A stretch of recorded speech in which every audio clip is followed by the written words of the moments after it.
Hello friends, welcome to quick revision point. My name ही Raksha Srivastava. Friends, आज हम UGC NET paper first में communication chapter से related important question को discuss करेंगे, जो कि फ्रेंड यूजीसी नेट एग्ज़ाम के लिए इंपॉर्टेंट है। ओके, तो स्टार्ट करते हैं। फर्स्ट क्वेश्चन क्या है कि किसी संदेश में अंतर्निहित संदेश को तकनीकी दृष्टि से कहा जाता है। ओके, तो किसी संदेश में अंतर्निहित संदेश को तकनीकी दृष्टि से जो कहा जाता है, ए है अव्यक्त संदेश, बी है अंतर्भूत संदेश, सी है अनभिरंजक संदेश एंड डी है उपपाठ। ओके, तो किसी संदेश में अंतर्निहित संदेश को तकनीकी दृष्टि से जो कहा जाता है वो कहा जाता है उपपाठ। ओके, राइट आंसर ही डी हो जाएगा।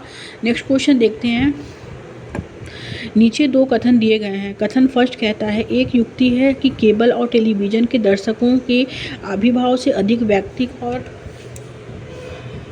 और अंतःक्रियात्मक मीडिया संस्कृति की शुरुआत हुई है। ओके, एक युक्ति है जो कि केबल और टेलीविज़न के दर्शकों के आविर्भाव से अधिक वैयक्तिक और अंतःक्रियात्मक मीडिया की संस्कृति से जो है इसका शुरुआत हुआ है। ओके, तो ये क्या है फ्रेंड, ये जो है ये करेक्ट है। ओके, एंड कथन सेकंड कहता है कि एकीकृत संप्रेषण प्रणाली के भीतर संदेशों में संप्रेषणीयता और समाजीकरण नहीं होते हैं। तो ये क्या है, ये गलत है।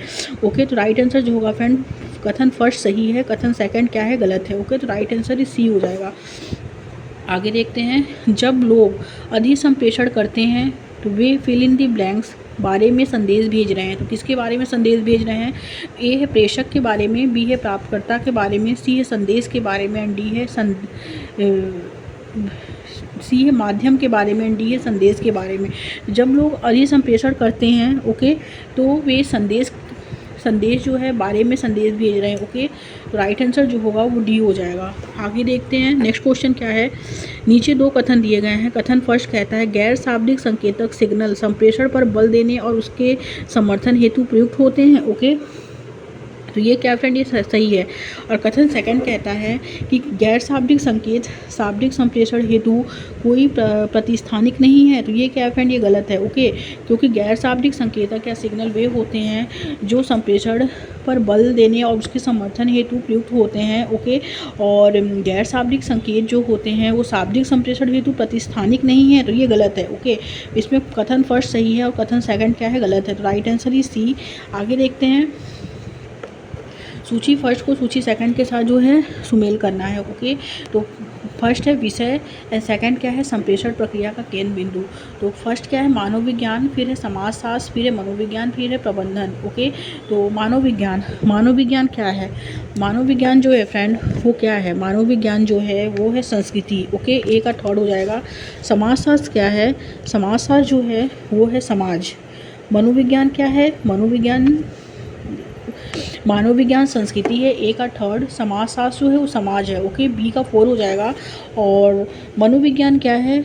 मनोविज्ञान जो है फ्रेंड वो अभिप्रेरण है। ओके, सी का फर्स्ट एंड प्रबंधन जो होता है वो परिधि होता है, डी का सेकंड हो जाएगा। तो मानव विज्ञान संस्कृति, समाजशास्त्र समाज, मनोविज्ञान अभिप्रेरण एंड प्रबंधन जो होता है वो परिधि होता है। ओके, तो इसमें राइट जो होगा फ्रेंड, ए का जो है, ए का क्या है, ए का थर्ड। ए का थर्ड किस ऑप्शन में दिया है? ए का थर्ड जो दिया है फ्रेंड वो एक ही ऑप्शन में दिया है, बी में। तो क्या है, बी ऑप्शन राइट हो जाएगा। ओके, नेक्स्ट क्वेश्चन देखते हैं। संप्रेषण में मितव्ययिता के परीक्षण में इसका तत्व शामिल होगा। तो संप्रेषण में मितव्ययिता के परीक्षण में इसका तत्व शामिल होगा। तो ए है तार्किक सरलता, बी है जटिल वैधता, सी है भावप्रवण सामान्यीकरणता एंड डी है सारग्रहण। ओके, तो संप्रेषण में मितव्ययिता के परीक्षण में इसका तत्व शामिल होगा। किसका तत्व शामिल होगा? वो होगा फ्रेंड, वो होगा तार्किक सरलता का। Right answer is a. Next question, media के द्वारा संप्रेषण किसको परिलक्षित करता है? ओके, मीडिया के द्वारा जो संप्रेषण है किसको परिलक्षित करता है? तो ए है फ्रेंड संप्रेषक की सांस्कृतिक पृष्ठभूमि पर, बी है वंचितों की सामाजिक अपेक्षाओं पर, सी है समाज की नैतिक आकांक्षाओं पर एंड डी है भाषा का बहुसंख्यावादी प्रभुत्व पर। ओके, मीडिया के द्वारा संप्रेषण किसको परिलक्षित करता है? तो वो करता है फ्रेंड संप्रेषक की सांस्कृतिक पृष्ठभूमि को परिलक्षित करता है। ओके, राइट आंसर जो होगा वो ए हो जाएगा इसमें। आगे देखते हैं। संप्रेषण में प्रेषित संदेश का अर्थ क्या होता है? संप्रेषण में प्रेषित संदेश का जो अर्थ होता है, ए है प्रेषक का क्रियाकलाप, बी है प्राप्तकर्ता का क्रियाकलाप, सी है चैनल का क्रियाकलाप एंड डी है सहयोगात्मक क्रियाकलाप। तो संप्रेषण में प्रेषित संदेश का जो अर्थ होता है वो होता है सहयोगात्मक क्रियाकलाप। ओके, राइट आंसर जो होगा फ्रेंड वो डी हो जाएगा। आगे देखते हैं। अशाब्दिक संप्रेषण की निम्नलिखित में से कौन सी विशेषताएं हैं? अशाब्दिक संप्रेषण की निम्नलिखित में से कौन सी विशेषताएं हैं? ए, इसका सीमित अर्थ होता है तो ये गलत है। इसका प्रतिनिधान नहीं होता है, ये भी गलत है। थर्ड, यह संदर्भात्मक अर्थ संप्रेषित करता है, यस ये करेक्ट है। फोर्थ, यह प्राप्तकर्ता को प्रभावित कर सकता है, यस ये भी करेक्ट है। फिफ्थ है, यह निजी संबंधों पर प्रभाव डाल सकता है, यस ये भी करेक्ट है। तीसरा, चौथा, पांचवा क्या है? राइट है। Right answer is C. आगे देखेंगे, नीचे दो कथन दिए गए हैं। कथन ए फर्स्ट कहता है फ्रेंड, इसमें कथन फर्स्ट कहता है कि संप्रेषण की अवधारणात्मक परिभाषा में एक महत्वपूर्ण तत्व पर्यवेक्षण का स्तर है। ओके, तो ये क्या है फ्रेंड? ये करेक्ट है। ओके, एंड कथन सेकंड है, हमें इसे समझने के लिए संप्रेषण की स्वातिगतता के कारण को नहीं भूलना चाहिए, ये भी करेक्ट है। तो फर्स्ट एंड सेकंड क्या है फ्रेंड? दोनों इसमें राइट है। ओके, राइट आंसर जो होगा वो ए हो जाएगा। आगे देखते हैं, प्रत्येक संप्रेषण में प्राप्तकर्ता द्वारा प्रदान किए गए अमौखिक संकेतों को किस रूप में जो है माना जा सकता है। ओके, तो ए है फ्रेंड, इसमें ए है विसंकेतीकरण, बी है प्रतिपुष्टि, सी है प्रतीकात्मक प्रतिनिधित्व एंड डी है भौतिक शोध। ओके, तो इसमें जो करेक्ट होगा फ्रेंड वो हो जाएगा कि प्रत्येक संप्रेषण में प्राप्तकर्ता द्वारा प्रदान किए गए अमौखिक संकेतों को किस रूप में माना जा सकता है, तो वो माना जा सकता है प्रतिपुष्टि के रूप में। Okay, right answer is B. आगे देखते हैं फ्रेंड, नेक्स्ट क्वेश्चन क्या है। नीचे दो कथन दिए गए हैं। कथन एक को कथन ए और दूसरे को कारण आर कहा गया है। ओके, कथन ए कहता है फ्रेंड, जहाँ तक संप्रेषण का संबंध है उसका प्रमुख कार्य प्रतीकों का निर्माण, छल, योजना और उपयोग करना है। ओके, तो ये क्या है फ्रेंड? ये करेक्ट है। एंड कारण आर कहता है संप्रेषण का कार्य प्राप्तकर्ताओं का मनोरंजन करना है और उपयुक्त कथनों के आलोक में निम्नलिखित विकल्पों में से जो है सही उत्तर चुनना है। तो ए और आर क्या दोनों सही है, और आर जो है फ्रेंड ए की सही व्याख्या करता है, लेकिन आर जो है ए की सही व्याख्या जो है नहीं है। ओके, राइट आंसर जो होगा बी हो जाएगा। आगे देखते हैं फ्रेंड, नेक्स्ट क्वेश्चन क्या है। जन संप्रेषण प्रक्रिया में निम्नलिखित तत्वों के सही अनुक्रम को बताइए। ओके, तो इसमें क्या है? फर्स्ट है फ्रेंड, इसमें चयनित उदासन। ओके, चयनित उदासन जो होता है इसमें जन संप्रेषण प्रक्रिया में जो है निम्नलिखित तथ्यों को सही अनुक्रम में बताना है। तो पहले होता है फ्रेंड चयनित उदासन। ओके, फिर है इसमें पूर्वाग्रह की पुष्टि, फिर है फ्रेंड इसमें संज्ञानात्मक विसंगति, फिर है चयनित अवधान, फिर है सर्वागमन सूचना। ओके, तो इसमें पहला, फिर होगा पांचवा, फिर होगा तीसरा, फिर होगा दूसरा, फिर होगा चौथा। ओके, तो right answer is B. Next question देखते हैं फ्रेंड, निम्नलिखित में से कौन सी एक शब्दार्थ बाधा है?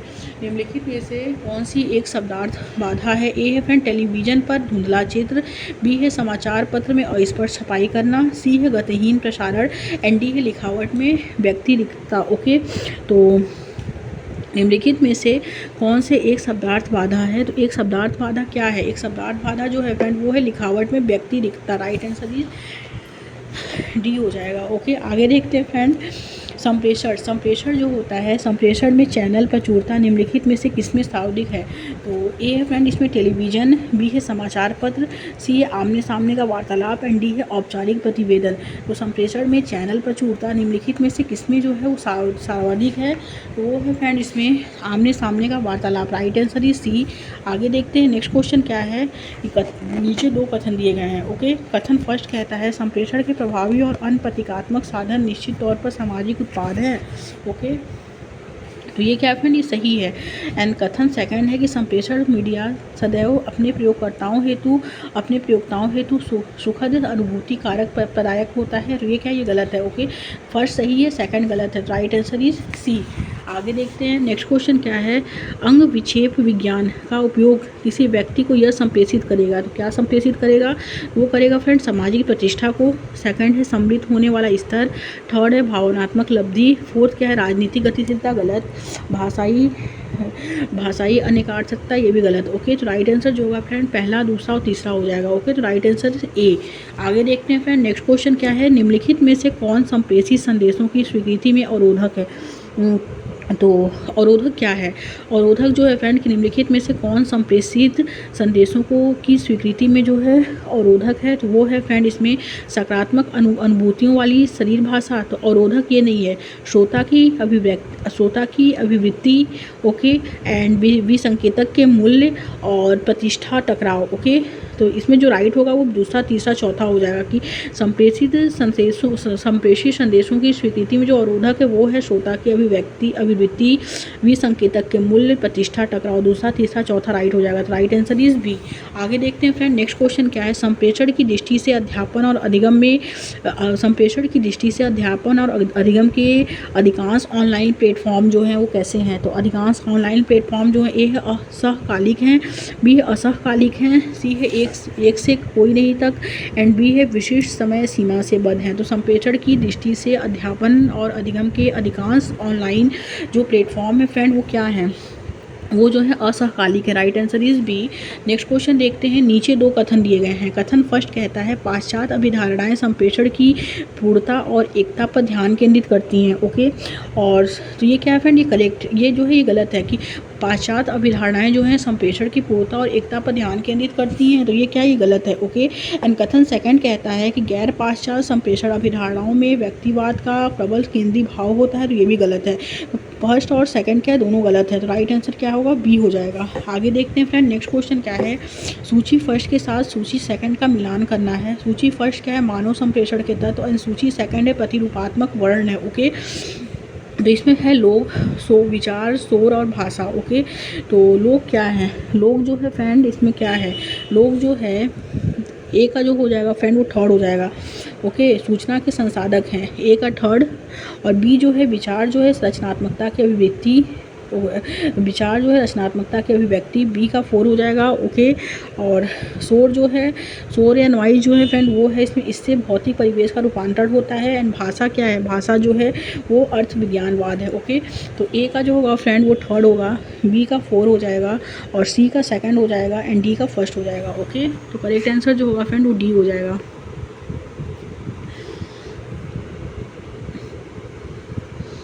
नेक्स्ट क्वेश्चन देखते हैं फ्रेंड, नेक्स्ट क्वेश्चन क्या है।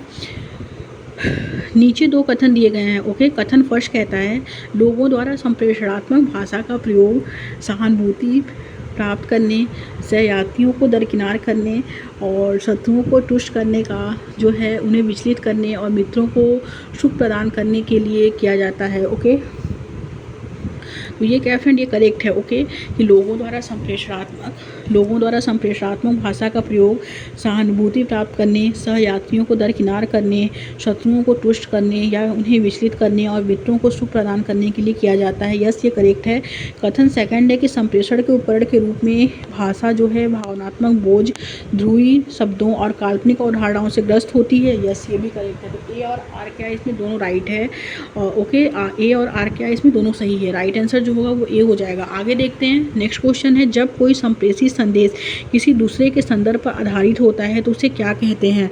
तो उसे जो कहते हैं फ्रेंड उसे हम कहते हैं, ए है मेटा संदेश, बी है किसी स्रोत से लिया गया संदेश, सी है संदर्भित संदेश, एंड डी है अनुशंसी संदेश। तो जब कोई संप्रेषित संदेश किसी दूसरे के संदर्भ पर आधारित होता है तो उसे जो कहते हैं वो मेटा संदेश कहते हैं। Right answer is a. Next question, अशाब्दिक संप्रेषण अधिकांशतः होते हैं तो कैसे होते हैं। फर्स्ट है फ्रेंड इसमें वर्णनात्मक होते हैं, तो ये गलत है। आक्रामक होते हैं, ये भी गलत है। अनैच्छिक होते हैं, सांदर्भिक होते हैं, साकेतिक होते हैं। तीसरा, चौथा और पांचवा ये तीनों क्या है, राइट है। तो राइट आंसर इज डी। आगे देखते हैं, निम्नलिखित में से कौन से संप्रेषण के संबंध में सही है। ओके, संप्रेषण के संबंध में क्या सही है। ए, संप्रेषण अपरिहार्य है। यस, ये करेक्ट है। सेकंड है संप्रेषण गैर सामाजिक है, तो ये गलत है। थर्ड है संप्रेषणात्मक प्रतिवत्य है, तो यस, ये करेक्ट है। फोर्थ है संप्रेषण सांस्कृतिक है। यस, ये भी करेक्ट है। फिफ्थ क्या है, संप्रेषण पूरी तरह वाणिज्यिक है, तो ये गलत है। पहला, तीसरा और चौथा राइट हो जाएगा। Right answer is B. Okay, आगे देखते हैं, नेक्स्ट क्वेश्चन क्या है फ्रेंड। नेक्स्ट क्वेश्चन है कक्षा संप्रेषण को अक्सर फिल इन द ब्लैंक संप्रेषण कहा जाता है। कैसा संप्रेषण कहा जाता है। तो ए है अप्रत्यक्ष संप्रेषण, बी है फ्रेंड इसमें असशक्त संदेश संप्रेषण, एंड सी है सशक्त संप्रेषण, एंड डी है निराकार संप्रेषण। तो कक्षा संप्रेषण को जो कहा जाता है फ्रेंड अक्सर कक्षा संप्रेषण को अक्सर सशक्त संप्रेषण कहा जाता है। Okay, right answer is C हो जाएगा।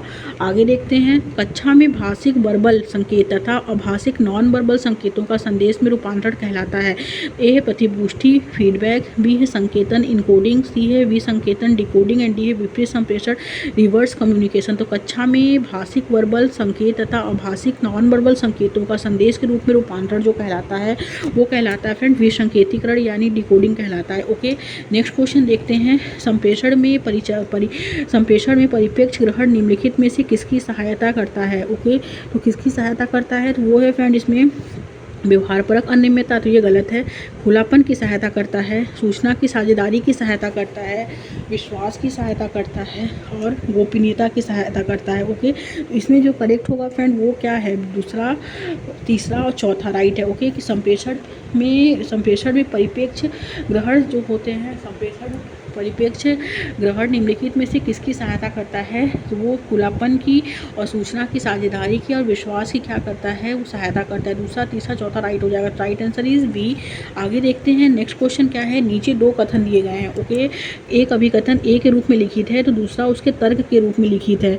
तो अभिकथन ए कहता है फ्रेंड इसमें कि समाचार पत्रों के बीच समाचार प्रतिवेदनों में संपादकीय लेख लिखने, समाचार को सनसनी बनाने और समाचार प्रतिवेदनों के स्रोत न जानने की प्रवृत्ति जो है बढ़ रही है। ओके, तो ये क्या है फ्रेंड, ये करेक्ट है। और कारण आर कहता है तर्क की सर्वव्यापक शब्द स्रोत का उपयोग अनुमान और पूर्वाग्रह युक्त और पक्षपाती लेखन को कवर करने के लिए किया जाता है, ये गलत है। ओके, तो ये सही है, आर गलत है। तो राइट आंसर जो होगा फ्रेंड वो हो जाएगा सी। Okay, next and last question देखते हैं कि संप्रेषण प्रक्रिया में चरणों का अनुक्रम क्या होता है। संप्रेषण प्रक्रिया में चरणों का अनुक्रम जो होता है, ए है प्रतिग्रहण और बी क्या है, प्रतिग्रहण का स्तर, बी है इसमें संज्ञानात्मक आंकड़ों का संचरण, एंड सी है संदेश ग्रहण, एंड डी है बोध एंड ई है प्रतिक्रिया। तो संप्रेषण प्रक्रिया में चरणों का जो अनुक्रम होता है फ्रेंड वो होता है संज्ञानात्मक आंकड़ों का संचरण होता है, फिर होता है संदेश ग्रहण होता है, फिर इसमें होता है बोध होता है, फिर होता है प्रतिग्रहण का स्तर, फिर प्रतिक्रिया होती है। ओके, पहले जो होगा फ्रेंड इसमें सेकंड हो जाएगा, फिर होगा इसमें थर्ड, ओके, फिर होगा इसमें फोर, फिर होगा फर्स्ट एंड फिर होगा फिफ्थ। तो करेक्ट आंसर जो होगा फ्रेंड इसमें वो हो जाएगा डी। ओके, डी ऑप्शन जो है इसमें राइट हो जाएगा। ओके, डी ऑप्शन राइट हो जाएगा कि पहले जो करते हैं हम क्या करते हैं, पहले हम कहते हैं संज्ञानात्मक आंकड़ों का संचरण करते हैं, उसके बाद हम करते हैं संदेश ग्रहण करते हैं, उसके बाद हम बोध करते हैं उसका, उसके बाद प्रतिग्रहण का स्तर करते हैं। ओके, फिर हम क्या करते हैं उसकी प्रतिक्रिया करते हैं। Okay, thank you friends.